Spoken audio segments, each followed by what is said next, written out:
Good evening. We're back with more Marvel Champions, and this evening will be a card review of the Wolverine Hero Pack. So far, the Hero Packs have been fun and thematic, but not very strong for solo play. We'll take a look at Wolverine. Logan is his alter ego. He has 6 recovery. That's quite good. In fact, I think that's the highest in the game.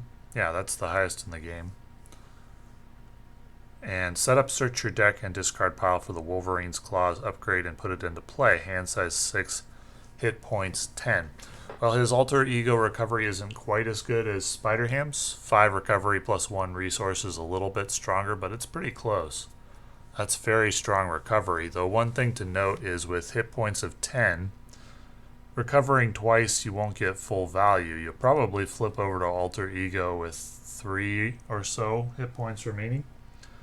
And you recover once, and then you won't need to recover again. So unless there's a way to gain hit points in his kit, you won't really ever do 2 recoveries for 6, I don't think. Wolverine has 2/2/2 stats. Healing factor response. After the player phase begins, heal 2 damage. That is a really strong hero power. Really strong. He's got 2 good stats, 2/2/2, and healing for 2. It's really hard to find efficient healing, and Wolverine comes with a alter ego recovery that is efficient, and also this ability, which is efficient. You don't need to do anything. It just passively goes off at the beginning of every turn. That's very strong. Wolverine is off to a great start.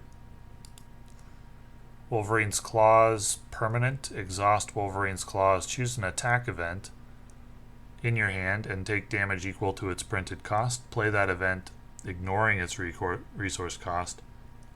That attack gains piercing. Okay, so we're looking at a cost reduction hero. Reminds me a little bit of Spider-Ham, which is a good thing. Spider-Ham gained resources when he takes damage. Wolverine takes damage to generate resources, essentially. Though it's not really resource generation, because playing an event ignoring the resource cost, that won't be able to be used for certain things. For example, honed technique requires that you spend a science resource to take advantage of that card, and you can't do that and use Wolverine's Claws as well, because ignoring the resource cost means you're not actually spending the resources. You also can't do like the damage stun event that comes in the Hulk pack that requires that you spend all strength resources. Even so, this is really strong cost reduction, and Wolverine is off to a great start. He already looks like an S tier hero with cost reduction and efficient healing in his kit. Yeah, that's very strong. His hero-specific ally is Jubilee.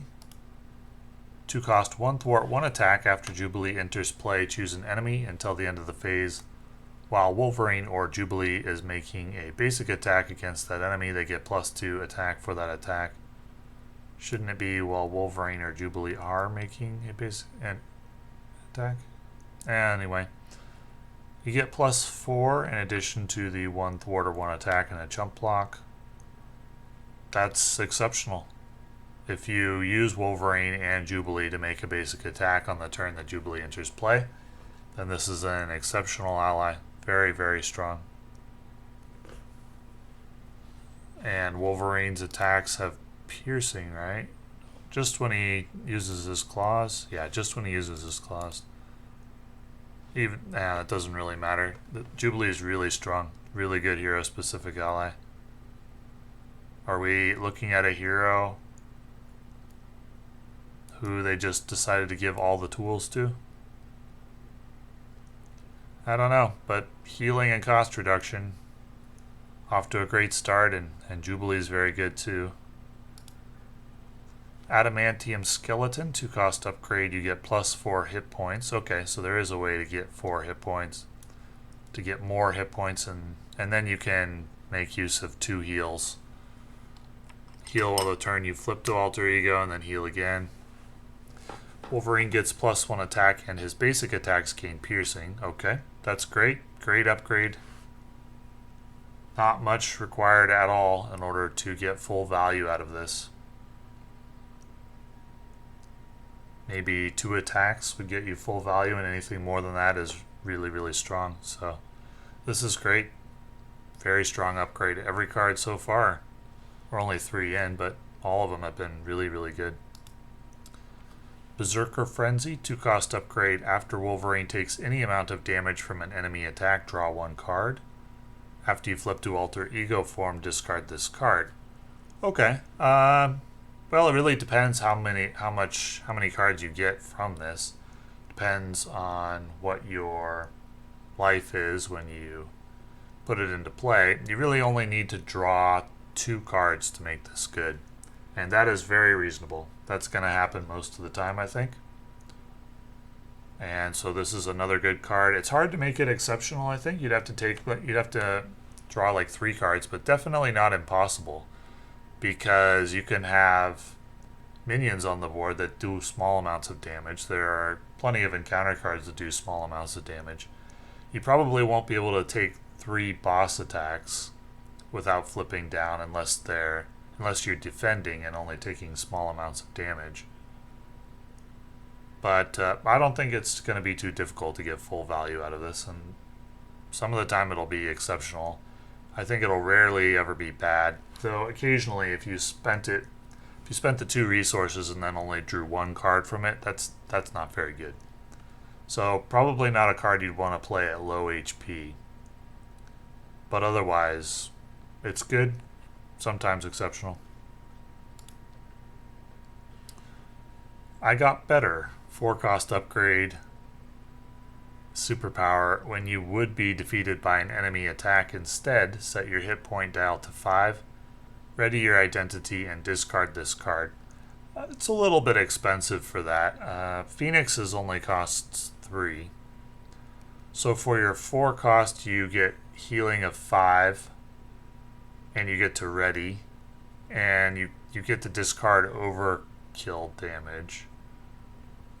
Damage more than your HP. So like if you had 1 HP left and you took an attack for 6, you could kind of give this card credit for defending 5 damage. Healing for 5, 6, 7. You'd probably need to be like shrugging off a pretty big attack for this to be worth it. I don't think this card gets played much. I think it's too expensive. Captain America's Helmet costs 1 and allows you to set your hit point dial to 1. You don't get a ready from that, and you don't get 4 healing. So are we saying that 4 heals plus a ready is worth 3 additional resources? No, I don't think it is. So yeah, I don't think this card is very good. I think it's too expensive.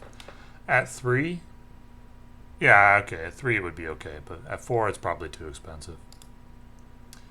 Logan's Cabin is his alter ego support. Costs 1 alter ego action, exhaust. Logan's Cabin, shuffle 1 Wolverine card from your discard pile into your deck. That isn't very good. I don't think I would ever play this. I don't usually play alter ego supports in general, and this one's weaker than average. So yeah, these last 2 cards haven't been good. Berserker Barrage, 2-cost event. Hero action attack. Deal 4 damage to an enemy. If this attack defeats an enemy, you may take 2 damage. Repeat this ability. And then you can repeat it again after that, just over and over. Well, this isn't really efficient. 2 cost for 4 damage isn't very good. And then taking 2 damage to deal 4 damage is okay, but not so good that it makes up for the initial inefficient cost. So we're looking at a situation where we get to play a card over and over, but it's a little bit meh each time. The only situation where a card like that is good is if you have an overabundance of resources.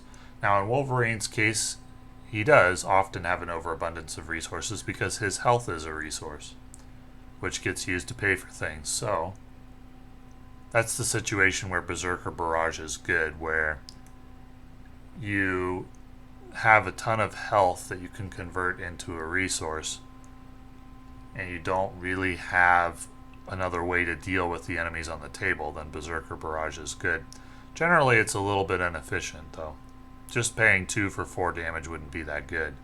So you do have to take advantage of the extra ability, and for the extra ability to be any good, you've got to have a lot of extra HP. In that situation, this can be good. But a lot of the time, it'll just be 2 cost for 4 damage because you just don't have the HP to spare.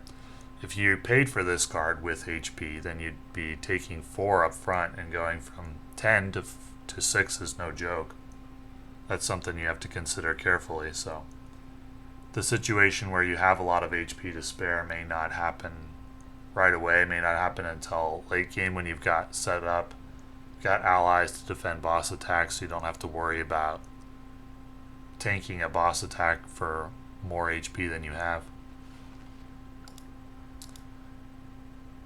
So we get 2 Berserker Barrages, and we got Slice and Dice, 3 cost event, make the following 2 attacks in order, deal 3 damage to an enemy, deal 3 damage to an enemy. 3 cost for 6 damage isn't that good. My guess would be these events are both a little bit overcosted to compensate for Wolverine being able to pay for them with health, which makes sense. The ability to pay for them with health is very, very strong. I don't usually like when an ability is strong and so the rest of the cards in the kit are weak. And Slice and Dice, if you were just paying for it with resources and you paid 3 to get 6 damage, you'd be kind of underwhelmed, right? Because in other heroes' kits, 3 resources would get you 8 damage. So this is like minus 2 damage. And that's probably partly because of its versatility and partly because of Wolverine's cost reduction. And then we got Lunging Strike, 3 cost event, deal 8 damage to an enemy. Okay, now we're talking. If you exhausted Wolverine's claws to play this card, this attack gains Overkill. Okay, that's a much better card. So we just get straight power with that one. We don't have to sacrifice power for versatility, which I don't usually like to do. 8 damage for 3 is good, and Overkill along with it is good. And if you used Wolverine's claws to play it, you'd get piercing as well. So this is a more solid event. The best of his damage events. Track by Scent, his threat reduction looks like 2 cost event. Remove 3 threat from a scheme. If this removes the last threat from that scheme, draw 2 cards. Well, if you're removing the last threat from a scheme, this is very, very strong. Exceptional value for this event, one of the best events in the game. I like it a lot. Very, very good. How many superpowers does he have? Are we looking at a Deft Focus hero? He had Track by Scent. I got better. Okay, he doesn't have that many. I don't think we're looking at a Deft Focus hero. Lunging Strike, Track by Scent are quite good. Regenerative Healing, 1 cost event. Choose, heal 4 damage. Discard each stunned and confused status card from your identity. Either one of those is good value for the cost. Nothing exceptional, but good value for sure. And we get 2 of those. So that's all of Wolverine's cards. Well, there's a couple of mediocre ones there in the middle. But cost reduction and healing are so strong, and Wolverine has those in spades. It's a near certainty that we're looking at an S-tier hero, and he's going to have some ability to rush down bosses that no other hero has, thanks to his ability to get out attack events rapidly. And that's good because some of the most difficult bosses in the game, such as Ronin, one of the ways that you can beat them and remove some of that difficulty is by rushing them down, because you get them down so fast that they don't have time to get set up and bring their really nasty abilities to bear on you. And Wolverine will have the ability to do that. Definitely, we'll need testing to confirm, but this seems like a slam dunk S tier hero to me, and it would be the first one of this cycle. Though we did see one in the expansion box, which was Shadowcat. So let's look at the aspect cards that come with Wolverine. We've got Psylocke, 4-cost ally, 2 thwart, 1 attack. Psylocke enters play with 2 psionic counters on her. When Psylocke attacks an enemy, remove 1 psionic counter from her, confuse that enemy, and deal 1 damage to it. Okay, so this is just like Iron Fist. 2 confuses isn't as good as 2 stuns, though, because you usually don't need to confuse on back-to-back turns, so this means you'll confuse and then have Psylocke sit there for a while, and then confuse again, and you have to use her attack instead of her thwart in order to get the confuse, so not as good as Iron Fist. Right. But she is very, very strong if you get full value out of her. If you can make use of both of the confuses. So if you can keep her on the table for long enough to get both confuses off and make use of both of them, she's very, very strong. Against steady heroes, not as much. Certainly not against Stalwart. She does need that ability. She's not good based on her stats alone. With the ability, she is quite good. So depending on the scenario, this is a very strong and exceptional ally. But if the confuse isn't really that good because of steady or stalwart, then she's pretty bad, really. Sunfire. 2-cost ally, 1 thwart, 2 attack. After you play Sunfire from your hand, spend a lightning resource. Choose an attachment with the text Hero Action or Hero Response and discard it. His value isn't very good without that ability, but with that ability it is good because that ability will often save you 1 or 2 resources. Since Hero Action or Hero Response attachments typically cost 2 or 3 resources to discard, and Sunfire can do it for 1 resource, so you save either 1 or 2, which you could look at it as if he costs 1 or 0 resources in that scenario, which is really, really good. So I would play Sunfire absolutely in an aggression deck, unless I knew that I was facing a scenario or all scenarios that had no Hero Action or Hero Response attachments, in which case I definitely wouldn't play him. But if he is facing a hero attachment, this is an auto-include. So depending on the scenario, an auto-include or a never-include. Battle Fury we've seen before. Warrior Skill, 2-cost upgrade. Uses 3 warrior counters. When your hero attacks, remove 1 warrior counter from here. That attack deals 1 additional damage. Well, you'd really need like 6 damage. So you could use this 6 damage to make this good. You could use this with like Slice and Dice to get +1/+1. And if you did that 3 times, you could get your 6 damage. But other than that, I think it's hard to get enough value out of this to make it worth it. And I probably wouldn't run this. Just because it's really only good with 1 or 2 cards. Like Slice and Dice, maybe Melee. But other than that, if you were running both Slice and Dice and Melee in a deck, which you might do in a Wolverine deck, would it be worth it to run Warrior Skill? I don't think so. I don't think so. At best, it's just acceptable. it doesn't get to exceptional heights. And if we're gonna play a card that's like a combo card and it's a combo that's kind of hard to set up, like you have to play Warrior Skill and then you have to wait around to use melee and slice and dice like or slice and dice like 3 times. That's not easy. That's gonna take a while. And if all we get for that is just okay, it's good, that's not really enough to warrant running this. For a combo that's hard to set up, we're looking for that attack deals 2 additional damage. Then we would run this. Or if it cost 1 resource. Out of my way, 2-cost event. Deal 3 damage to an enemy, 5 instead if that enemy has the guard or patrol. This is very niche. Even if the enemy has guard or patrol, I don't think this is good. You could use Relentless Assault for 5 damage to a minion with Overkill. A Relentless Assault, I mean, enemy that has guard or patrol is nearly always going to be a minion.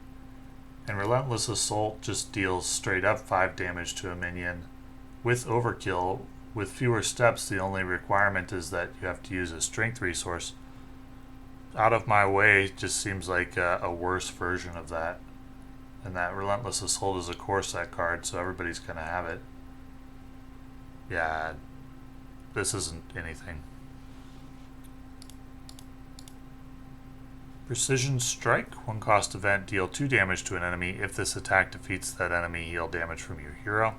Well, you get good value out of it if you can use this to defeat an enemy. I don't think that will happen as often as one might think. That's not an easy requirement to fulfill. A lot of the time it will just be 1 cost for 2 damage, which isn't good. So I probably wouldn't run this because in the situation that it is good, it's okay. Nothing exceptional, but it's fine. In the situation where it's not good, it's pretty bad. And the situation where you can make it acceptable isn't going to happen that often, so the ceiling isn't high enough on this card, I don't think, so probably wouldn't run this. Even in Wolverine, where he could pay for it with his health. Mean Swing we've seen before. That would be good on Wolverine because he has his claws, but you have to exhaust the claws, so it would only be good when you don't have another use for the claws, and I like to think a lot of the time you will. I don't know that for sure that I'll run Mean Swing and Aggression Wolverine.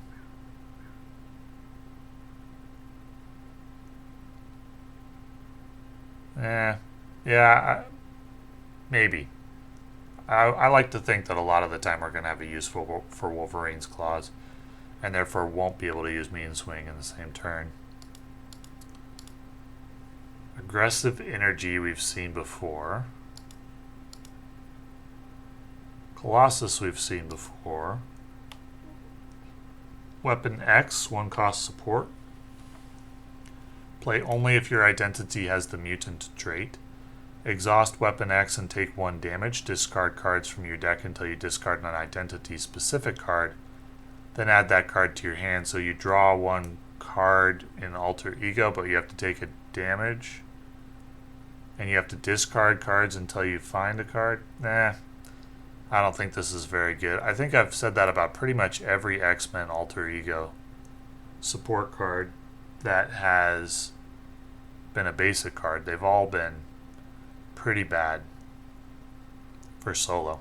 Some of them seem acceptable for multiplayer, but they've all been pretty bad for solo. This one just isn't very good, ever. Even if you didn't take 1 damage, I don't think I would like this. Even if you didn't take 1 damage and you drew a card instead of discarding until you find a card, I still probably wouldn't play this. Just because you need a huge incentive to play Alter Ego cards, because you don't really want to be in Alter Ego more than once, maybe twice in a game. Fastball Special, 1-cost event. Team up Colossus and Wolverine. Deal X damage to an enemy where X is the total attack of Colossus and Wolverine. This attack gains overkill and piercing. So I think that would be 5, right? That's good. If you're playing Colossus and Wolverine heroes, this is good. If you're playing solo, I've found team-ups very clunky and difficult to set up in solo. And this one is no exception. But for multiplayer, it's good. I'd run it if I knew someone was playing Colossus and I was running Wolverine, or vice versa. And is that it? Or are there other aspect cards?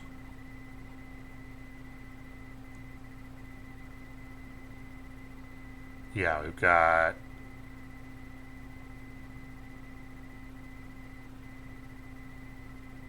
so there's the Wolverine Nemesis, which is Omega Red.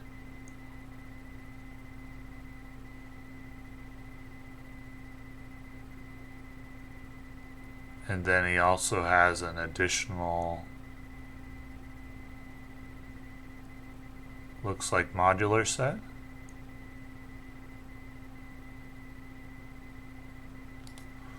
Anyway, let's take a look at Command Center. 1 cost support, 1 per player. After an ally thwarts and defeats a side scheme, exhaust Command Center. Deal 2 damage to an enemy. Has to be an ally that thwarts and defeats a side scheme? Well, you'd need to do this twice to make this good. 3 times would be exceptional. It depends on the quest. In certain scenarios, this would be quite good. If they're side scheme heavy, like the Sentinels scenario from the last expansion, Mutant Genesis, this would be very good in that scenario. This is good. What we're really looking for from Justice or Aggression in order to elevate them to the level of Leadership or Protection is we're looking for defensive abilities, or we're looking for resource generation, or we're looking for healing. Though we've never really got no expectation of ever seeing healing, because we've never really seen efficient healing on aspect cards before. But protection can generate resources. It generates resources through Unflappable, which is one of the best cards in the game. Justice has Skilled Investigator, and depending on the scenario that can be good, but Unflappable can be relied upon to draw a card most turns. And in addition, protection gives defensive abilities. So defensive abilities and a little bit of resource generation. And Leadership has all of its allies that draw cards. It has White Tiger, Kalu, Maria Hill to draw cards, and it gives defensive abilities by giving you allies to chump block. The allies that come in Justice tend to be pretty bad, and it doesn't come with any real defensive abilities that are any good. And Aggression's allies are better, but they're not very versatile because they're not usually good at thwarting. So Leadership's allies tend to be better at thwarting, and so you could consider the Leadership allies' thwarting abilities as a form of defense, since defense comes in 2 forms. You need to defend against the attacks, and you need to defend against the threat that goes on the main scheme. Leadership can defend against the attacks using allies to block, and it can thwart for decent amounts. Protection can generate resources, which Leadership also does. And Protection can also give you defensive abilities, and you can also use Hard to Ignore to get threat off of schemes for additional defense. And Aggression has decent allies to chump block, but it doesn't have any thwarting, because the Aggression allies are pretty weak in thwarting. Its card draw is meh. It's got Hall of Heroes and Bring It On, but they're inconsistent. And doesn't really have any defensive abilities beyond the minions, which are mostly aggression focused, and so you want to keep them on the table for a while. So what justice or aggression need are better defense or better resource generation in order to elevate them up to protection or leadership's level. Long shot, 4 cost ally, 2 thwart, 2 attack, 3 health, play only if your identity has the X-Men trait. After long shot attacks a non-elite minion, discard the top card of the encounter deck. If that card has a star icon in the boost area, defeat the attacked minion. I don't know what the odds are of that happening. He's not good without that ability, and I don't believe that that ability would happen a large percentage of the time. Let's say it happened 20% of the time. 20% of the time you get an additional, let's say, 2 damage. That's not really enough. We would have to get an additional, I don't know, 4 damage, like half the time. And that just isn't going to happen. I think this ally is bad on average, with the ability to sporadically be good, and against the right minion, sporadically be exceptional, but on average I don't think this ally is very good at all. And then we have Lady Deathstrike, so that's an extra modular set. Yeah, it's a bonus modular set. Well, overall, we're looking at what is almost certainly going to be a S-tier hero. His aspect cards are a pretty mixed bag, with none of them really being very good, except for Sunfire. And Psylocke has the potential in certain scenarios, but if you're not interested in playing Wolverine, I don't know that I would buy this hero pack. But I do think that Wolverine is going to be an S-tier hero, and he's iconic. And I expect he'll be fun to play, and he'll allow for some very interesting and potentially game-breaking rushdown strategies against certain bosses. So, thank you for watching.